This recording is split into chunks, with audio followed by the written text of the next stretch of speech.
What up, bro? Welcome to an episode of BrandonJaneauShow. As you know, I am Brandon Janeau, like always, on all podcast platforms, everywhere. BrandonJaneauShow. Social media platforms, Instagram, Threads, BrandonJaneau, Facebook, the BrandonJaneau, BrandonJaneauShow, I should say, the BrandonJaneauShow on Facebook, and of course TikTok, BrandonJaneauShow. Go follow me on all of those social media platforms. Won't be, excuse me, won't be disappointed. I'm trying to get back active on a lot of these places, so please bear with me. Please bear with me. Um, but yeah. And of course, uh, YouTube channel, Brian Janu Show. Go subscribe to my YouTube channel. Like, share, comment. I think you can share now. I don't know. But yeah, man. Hope you guys enjoy. I'm trying to get being more active on YouTube. I haven't really been so active. Kind of been lazy, and getting pissed off at myself for that. So yeah. Um, but it's Tuesday, so you already know it's I Bleed Sports, man. So many things going on. A couple moves that have just been made in the NFL, and I'll talk about that in a minute. Um, but let's get into it, man. So March Madness is officially upon us. The past week, last Tuesday was, of course, um, the first four games, pretty much. Uh, and then, of course, the tournament kicked off Thursday, Friday, Saturday, and Sunday. And now we are officially into the Sweet 16 that starts this Thursday. And I've been seeing a lot of people, some people, some are mad that, it's not that many. I don't say mad, but it isn't a super crazy tournament this year. It wasn't a super crazy tournament last year. The last couple of years, the tournament has not been so predicated on Cinderellas. I mean, hell, the only team that's a double digit seed going to the Sweet 16 is Arkansas, and they're coached by John Calipari. Arkansas is a 10 seed, coached by John Calipari, who's probably one of the greatest coaches of all time in college basketball. So now that is the only 10 seed. Most teams are like 6 seeds. Old Miss, yeah, Old Miss. This is another 6 seed, a couple of other 6 seeds. I can't remember now. But is that a problem for college basketball? That we don't have that many Cinderellas anymore. That and to be honest, no, I don't think it's a problem. I was watching the games this past weekend. Yeah, I was rooting for the teams like the Colorado States, that got to, the round of 32, but got knocked out. I was rooting for UConn because defending champs, and now we know they're not going to be defending champs anymore. I was rooting for those teams, but I always root for underdogs, so that's not the problem. And I don't even say UConn's a fucking underdog, but I think the playing field is even now for a lot of these teams. You're not just walking in now and having a complete and utter mismatch, 2-star, 3-star players. These are actual fucking teams, players that have been transfer portal, and they go to a team and they're like, I could change this around. And the fact of the matter is, college basketball for the last couple of years, particularly in the men's position, has not been so Cinderella centric or Cinderella adjacent. It hasn't really needed it. Shockingly enough, it hasn't really needed a Cinderella. It hasn't. Now, if Arkansas gets to the fucking Final Four, that would be more just how great John Calipari is as a fucking head coach than probably the field. He's just that fucking good. His first year in Arkansas, he takes him to the fucking Final Four. Like, you'd be like, what the fuck? That's crazy. That's fucking nuts.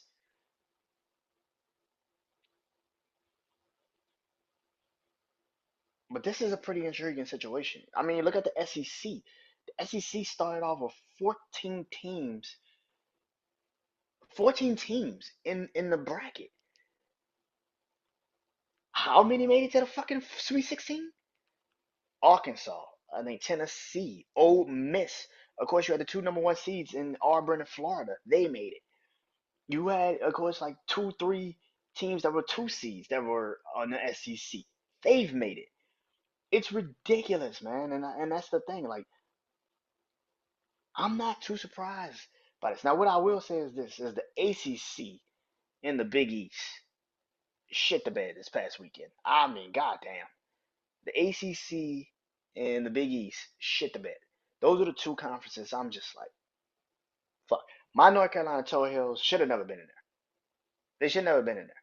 They should never been in the field. They should never been. And I know like I said, I even said that last week. I said if they could get past, maybe. But they should never been in the goddamn college. They should never been in the tournament. They should never been playing for the fucking championship. They should never been. They just didn't have it this year. And for the last couple of years, they just haven't had it.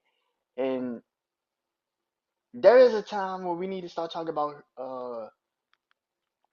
Hubert Davis, the head coach of North Carolina, because you ain't done shit since you got that job. You have been living off of what Roy Williams created and bought there, and all the recruits that he bought there for years. You've been living off of those players for years, and now you actually have to go out and actually recruit, and actually have to bring people in. You've made us look like fucking jokes the last couple of years, man. You made us look like jokes the last couple of years. That's just facts. That's just facts, man.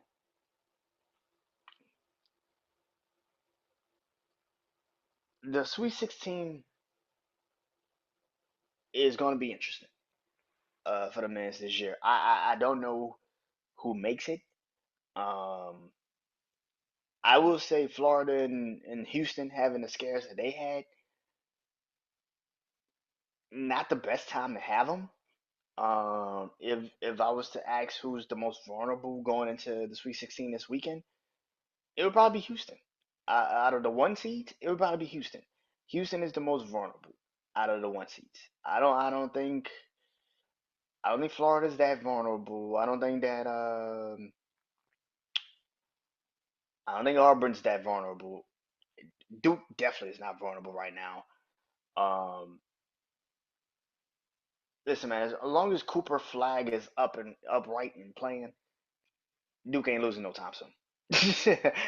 Duke ain't losing no time soon. As long as that dude's upright and playing, Duke good.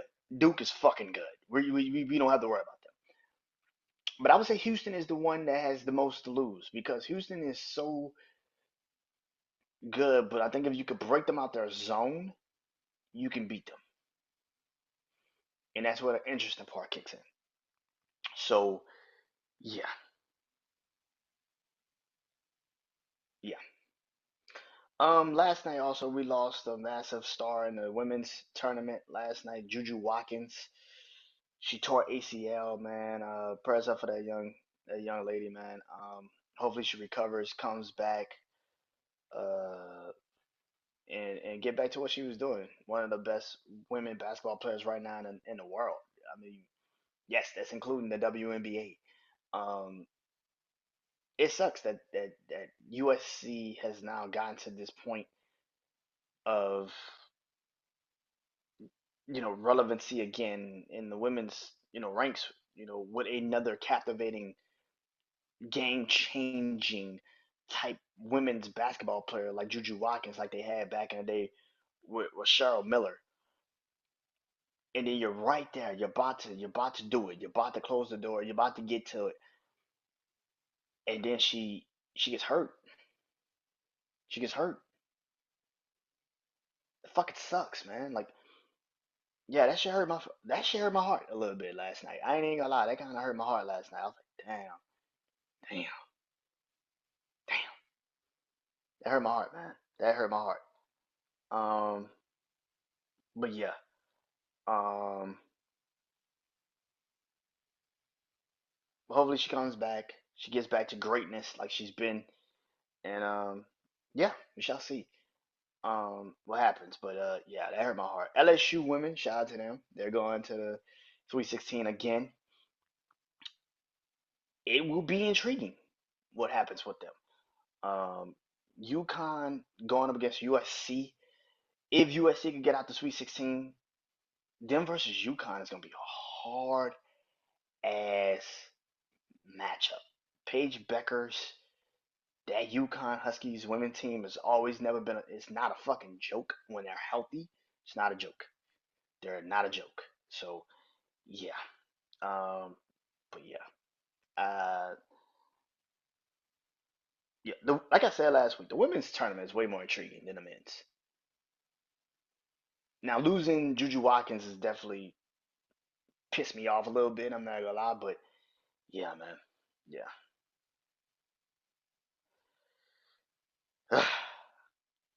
Speaking of basketball, though, the NBA. Now, what is it? 10 more games, I think, left in the NBA season before the playoffs. So I thought, why not do my contenders and pretenders for who I think could actually get to the championship and who I think they won't. That won't. First team down is the Lakers. Yeah.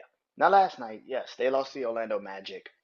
What I think it was their third straight loss. I think it was third straight loss. LeBron, I think that was his first game back since being injured. Yeah. What do I think of the Lakers? Do I think they're gonna be now? I think they sit what fourth? I think in the West, if I'm not mistaken. Then they sit fourth in the West, if I'm not mistaken. Right now, do I think the Lakers get to the NBA championship this year? No. I thought that before they traded for Luka Doncic. I still think that fucking way. I do not think the Lakers have enough to fucking get to the fucking NBA Finals. I care. I know they got Luka. They got LeBron. They have no big man. They have no one to stop Chet Holmgren. They have no one to stop the Joker. They have no one to stop when it's playoff time and it's playoff basketball, and they put the ball in the paint and say, "Hey, Joker, do you?" What the fuck Luka gonna do? What the fuck LeBron gonna do? See, this is the thing that people continuously sit here and tell me, and I keep saying this shit. You keep thinking regular season is postseason, and it's fucking not. The Joker is not going to allow for them to do what they did to them in the regular season. He's going to stop. Now, Lucas had a great career against the Nuggets, but he didn't get a chance to play them last year in the Western Conference Finals. He played the Timberwolves. I don't know how they would have looked last year if they actually played the Nuggets in the actual Western Conference Finals. I probably would have took the Nuggets to beat them, to be honest with you. Well, not really, because Dallas had some height and they could have stopped the Joker. But the Lakers' problems are way more than people expect. And I get it. It's funny for Shannon Sharp to do what he's done on at first take with the five take. Lakers in five take, great. Awesome. The first round, you do realize their first round matchup is the Denver fucking Nuggets. Their first round matchup is the fucking Nuggets. Yeah, that's a problem. That's a massive fucking problem. Yeah, that's oh shit, that's bad. That's a bad matchup. That's a bad matchup. Yeah, I just don't think the Lakers are making it out the first round. Depending on who they play, I'm gonna sit there and say 10 games. Depending on who they play, we shall see. Second round is gonna be a problem. I know it's funny to sit there and say, "Oh, they're not gonna be OKC." Oh, I mean, it's funny that OKC gonna beat them. OKC gonna lose to the Lakers because they don't have enough. I thought that same way when KD, Russell Westbrook, and James Harden played against the Lakers in 2012. I thought that same way. You know what happened? No, 2011. I thought that same way. You know what happened? You know what happened? No, it was 2012. You know what happened? KD bust Kobe's ass. Bust his ass. Went off and played Dallas the next round. And no, the Spurs. You know what happened? And they bust the Spurs ass. And they went on to play in the NBA championship. What I'm trying to say is we don't know what the fuck gonna happen until the fucking playoffs happen. And then we can have a whole nother conversation. But yeah, on paper, it looks like, oh, the Lakers should beat the OKC Thunder. Have y'all seen Shai Gilgeous-Alexander play? Have you seen Chad Holmgren play? Have you seen OKC recently? That ain't no easy fucking walk in, walk out series, nigga. That is not an easy walk in, walk out series. And on top of that, having them also lose last year the way they lost last year, being one of the best teams in the playoffs, and then to get destroyed like they got destroyed by Dallas. Yeah, I bet money they are not gonna play well. They're gonna go out there and try to kill anyone that stand in their fucking way. So yeah, I got I think the Lakers are gonna have a fucking massive fucking problem. They could get out the first round depending on who their matchup is. If it's the Nuggets first, they're not getting out the first round. I'm sorry to tell y'all that. They're not getting out the first round. Depending on who their matchup is, we shall see. If it's Minnesota, I think they could be Minnesota. Phoenix, they could be Phoenix. It's like I think Houston could even give them a problem because Houston is young and athletic and they can move up and down the perimeter. It just depends on who's the matchup. I think if they can get out the first round. I don't know if they can get out the second and get to the Western Conference Finals. I just don't think that happens. They have to play OKC literally the next fucking round. That's a problem. It's a massive problem. NFL, like I said, there's some moves that have happened just a moment ago. Russell Wilson has officially, Russell Wilson, yeah, I said that. Russell Wilson is officially a New York Giant. He has signed a 1 year deal with the New York Giants. A couple weeks ago, they signed Jameis Winston. Was it last week or a week or two ago? I can't remember. But they signed Jameis Winston to, you know, a couple weeks ago. I think they gave him like a 2 year deal. They gave Russell Wilson a 1 year deal. What does that mean, right? Because they have, of course, you know, the third overall pick in this upcoming draft. And that could mean a lot of things. That could mean they're going to draft a quarterback. That can also mean they're not going to draft a quarterback.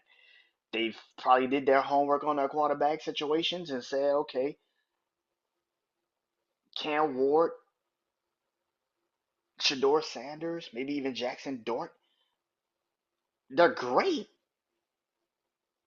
Are they great for right now? Probably fucking not. And if that is the case, then you just go for what you know, and that is you take the best available player on the board. And I hate saying the best available player on the board because that's just so stupid. But if you don't take a quarterback with the third overall pick, which now this signing, which by the way, I want people to understand, this signing does not mean they're not going to take a quarterback at 3. It just means we need to make sure we got security. And last year when Daniel Jones left, we didn't have security. We had to go to Drew Lock and Tony DeVito for a quarterback. This year we have Jameis Winston, and now we have Russell Wilson. So even if we do take a quarterback, we know we don't have to turn to him right away, which I don't think that any of these quarterbacks should be a day one fucking starter. So if you're going to draft Shador Sanders, right? Let's say he goes third overall. If he gets drafted third overall, you can now sit him for at least 6, 7, 8 weeks. You do not have to play him right away, depending on how bad the Giants are. It saves your ass. Like I said, you can still take quarterback third. I mean, I watched last year Atlanta, who literally signed Kirk Cousins to all that damn money, say, but we just fell in love with Michael Penix Jr. We had to take him. You didn't have to take him. You wanted to take him, but you didn't have to take him. Now, looking at it, hindsight, that's a good idea because Kirk Cousins shit the bed. But if he didn't shit the bed, now it's like, oh well, fuck, well, what the fuck are we doing?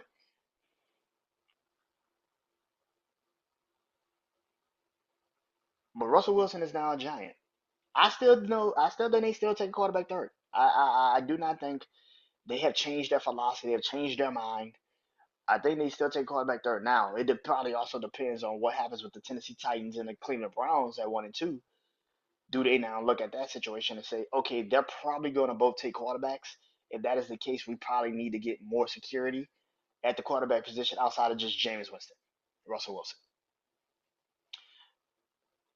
And of course, Stephon Diggs. Stephon Diggs has officially signed a 3-year deal with the New England Patriots. Something I had said literally a couple weeks ago when I did New England Patriots signing trades. I said if I was the New England Patriots, I'd go sign Stephon Diggs. And then right after that, I would still draft a kid from Arizona because you can never have enough weapons.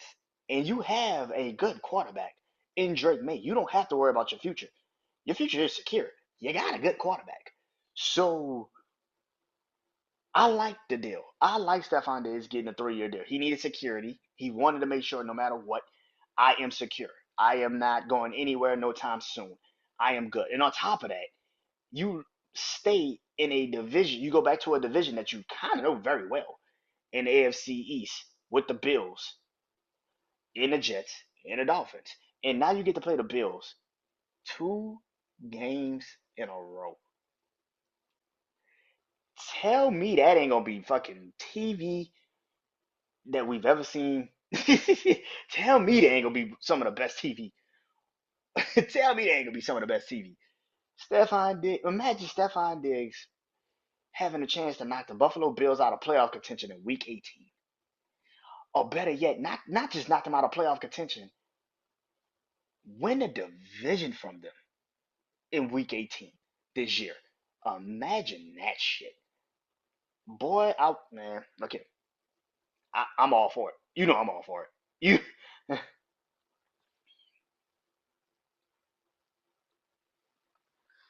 But more importantly,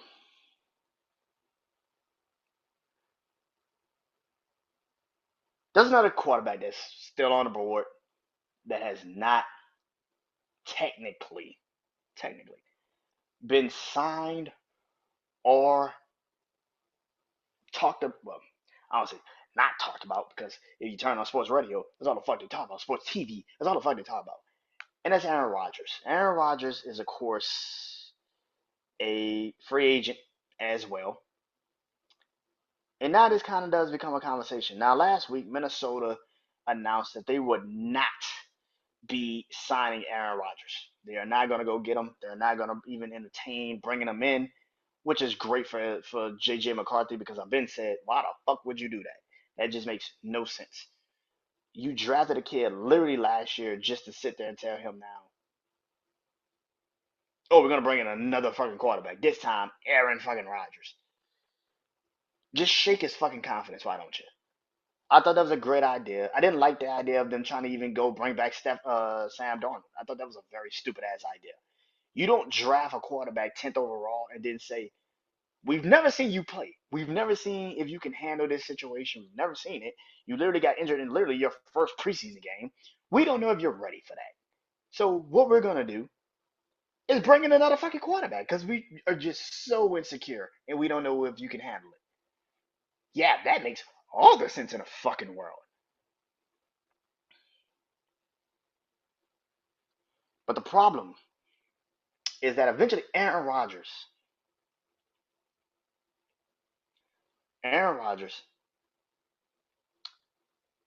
is going. Aaron Rodgers is probably not getting signed anytime soon. Which brings in the question: Do you just retire? And that's really what now the conversation really does become. Does Aaron Rodgers just fucking retire? And I'm to the point now where Aaron Rodgers, where if he doesn't retire, where does he go? Now people are like, oh, Pittsburgh. Obviously, it's Pittsburgh. If you're Aaron Rodgers, do you want to go to Pittsburgh? If you're Pittsburgh, do you want Aaron Rodgers? It feels again like I've been saying about Pittsburgh. It feels like you're patching up everything. You're patching up your misfortunes just with any quarterback you could just find. instead of being like, listen, if I'm Mike Tomlin and I drafted these offensive linemen last year, right? I drafted all these offensive linemen last year. I need to truly think about the future. And just go and get fucking Aaron Rodgers does not fit my future. It doesn't fix the future. It just puts a fucking another band-aid on my problem. How the fuck does that make that team a good team? You need a quarterback. You need a quarterback. I have said this before and I'll say it again. If I was the Pittsburgh Steelers, I'm going to see how much the price tag is for the Tennessee Titans. I'm going to see the price tag for the Tennessee Titans, and I'm going to get the number one pick. Fuck it. Not only do you jump in front of Cleveland, your rival, but you get the pick of the fucking litter. You already have the offensive line. You got the weapons. You got Josh Pickens and you got DK Metcalf. Running back is kind of a little sketchy. But the defense is the defense. And Mike Tomlin is Mike fucking Tomlin. If I was the Pittsburgh Steelers, I trade Tennessee the number one pick for the number one pick. Give them your first round pick this year, next year, and bring in Cam Ward. Fuck it. Why not? And then go find some fucking quarterback off the streets just to back him up. Fuck it. Why not? Maybe do the same shit that the Giants just did with Russell Wilson. Bring in Aaron Rodgers, but you tell him, listen, man, it's only a 1 year deal. We're not giving you crazy money. We're gonna give you a 1 year deal, $10 million, if he takes that. Yeah, that's it. In and out. In and out, man. You don't have to give him all this extra shit. But if I'm Aaron Rodgers, man, you don't really have that many more places to go. It's either you and do you still want to be a starter, which I'm pretty sure he probably does.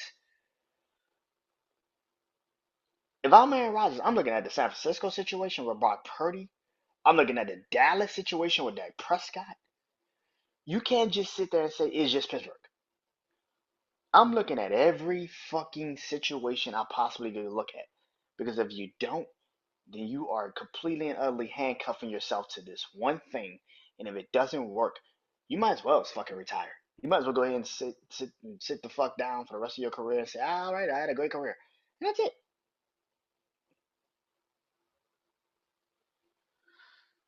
I've been doing this one thing called sign and draft for the last couple of weeks. Like I said, the Patriots, I did them the last couple of weeks ago, and I literally said if I was the Patriots, I would go get Stephon Diggs, and then I would draft a wide receiver. Like, so sign and draft. And tonight's team is the Raiders. Now, last week the Jags, I had a little bit of a problem because I'm like, the Jags need a lot of shit. Yeah, the Jags need a lot of shit. The Raiders kind of do too, but the Raiders feel like they need one or two things. The Raiders this offseason has been pretty good. They're not super crazy. It wasn't a super crazy over the top thing they did this offseason. What I would say is this, and they kind of did it too, but I would have done it even sooner. Sign a cornerback or go help Max Crosby with another defensive end. Now you paid Max Crosby during the offseason, which was great. You even I think even signed in another defensive end. You got Christian Wilkins, who you signed last year.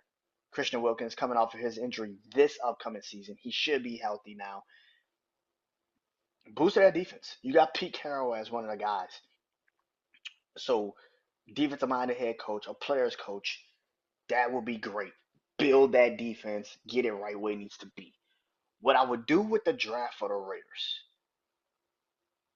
is either two things. You either draft a quarterback if they're still there at pick 6, draft a quarterback. I know you just bought in Geno Smith. I know you just gave him some money, gave him a contract extension and some money. Great. I would draft a quarterback. If Cam Ward is at number 6, take him. If he's not at number 6, I've been doing this for the last couple of drafts. I did it for when me and my brother Juan have done our mock drafts, which by the way, this Friday we will be doing it this Friday, starting it up this Friday with not just one pick but two picks, the Titans and the Browns. But for the last couple, and we even did our redraft for last year. The Raiders, I have picked a cornerback for the Raiders for at least the last 2 3 years since we've done the mock drafts. A couple years ago it was Nate. Last year was Nate Wiggins. A couple years ago it was Devin Winterspoon, the cornerback from Seattle. I've always felt like the Raiders needed that guy. They need a number one shutdown corner. Um, I think they even signed somebody this year. I can't remember who they signed, but they signed a really good cornerback this year. I can't remember who. But I would draft another fucking corner, and I would draft a kid from Michigan, Willie Johnson. I know. What about Travis Hunter? What about him? I would take Willie Johnson. He's the best fucking cornerback in the fucking draft. If not, if he is gone, which he's probably gonna still be at six, I would take Willie Johnson. If he's not there and Cam Ward is the first pick. Take Cam Ward, shut it the fuck down. But if Will Johnson is there, you take Will Johnson, you don't look back. Take Will Johnson, you don't look back. But that is it. That is I Bleed Sports. Talk to you guys next week. Peace.